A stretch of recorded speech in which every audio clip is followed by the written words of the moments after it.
Hello po sa inyong lahat, sa ating mga teachers, parents, students, at sa lahat ng nanonood sa ating video ngayon. So, ang focus po ng ating pag-uusapan ngayon ay ang tungkol sa bagong revised DepEd guidelines on class and work suspension in schools during disasters and emergencies. But then, ang focus natin is yung suspension ng klase sa mga paaralan. Since ito ang common na gusto nating malaman at malinaw. So, unahin natin muna ang scope o yung sakop ng guidelines na to.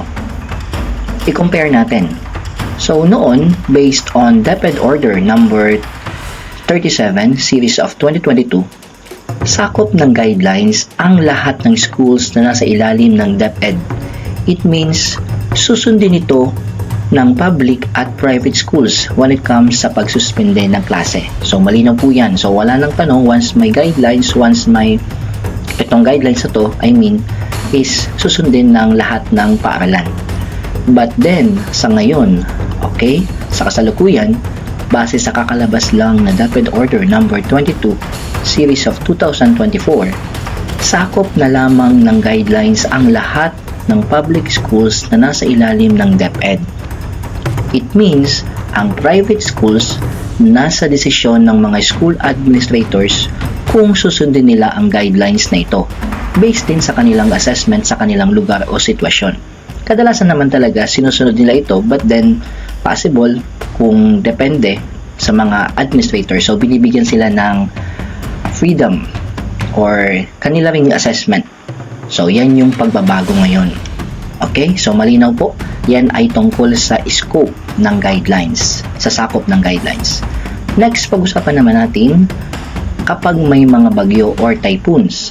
Okay, so based sa revised DepEd guidelines, unahin muna natin ang noon para mas malinaw natin, makompare natin. Noon, okay, ayan, pag may mga typhoon or bagyo, automatic suspendido ang pasok sa lahat ng paaralan mula kinder hanggang grade 12 at alternative learning system sa mga lugar na nasa ilalim ng anumang level ng tropical cyclone wind signal.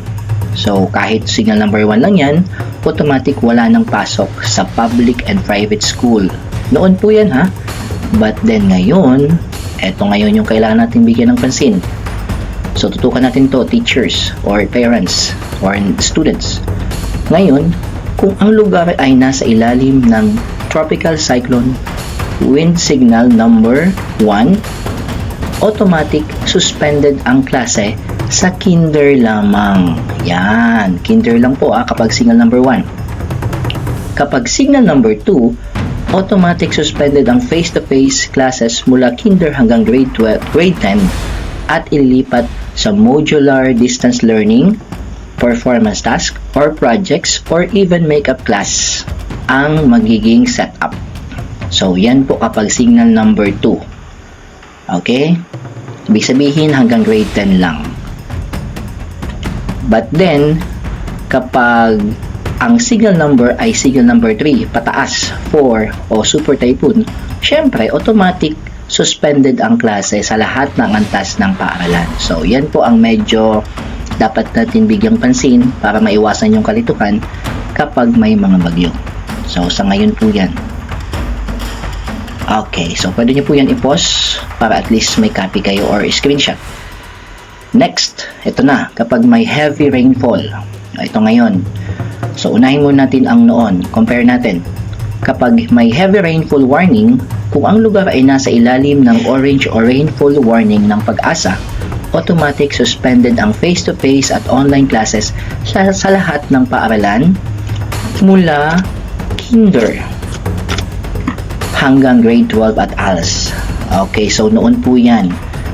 Okay, puntahan naman natin yung ngayon kapag may heavy rainfall based on DepEd Order number 22, Series of 2024. Okay, tutukan po natin to. Ngayon, kung ang lugar ay nasa ilalim ng yellow rainfall warning, nasa pagkapasya ng SDS o yung ating Schools Division Superintendent o LGU ang suspension ng klase. Pwedeng ang mayor or ang governor ang mag-declare ng suspension kapag yellow rainfall warning. So, sila po ang ating babantayan o ang hihintayin natin. So, medyo kailangan natin dito muna maghintay kapag yellow rainfall warning. Next, kung ang lugar naman ay nasa ilalim ng orange o red rainfall warning, kung kailan nagsimula na ang klase, dapat isuspende ng school head ang klase simula kinder hanggang grade 12 at ALS at pauwiin ang mga estudyante ng ligtas. So, tutukan po natin to ha. Kapag bigla nagkaroon ng declaration, orange or red rainfall, automatic po isuspende ng school head. Kasi minsan kapag nasa oras na mismo ng klase, doon pala nagkakaroon ng mga ng advisory galing sa Pag-asa. Maybe it be orange or red. So, ang school dito ang kailangan alam to kung anong dapat gawin.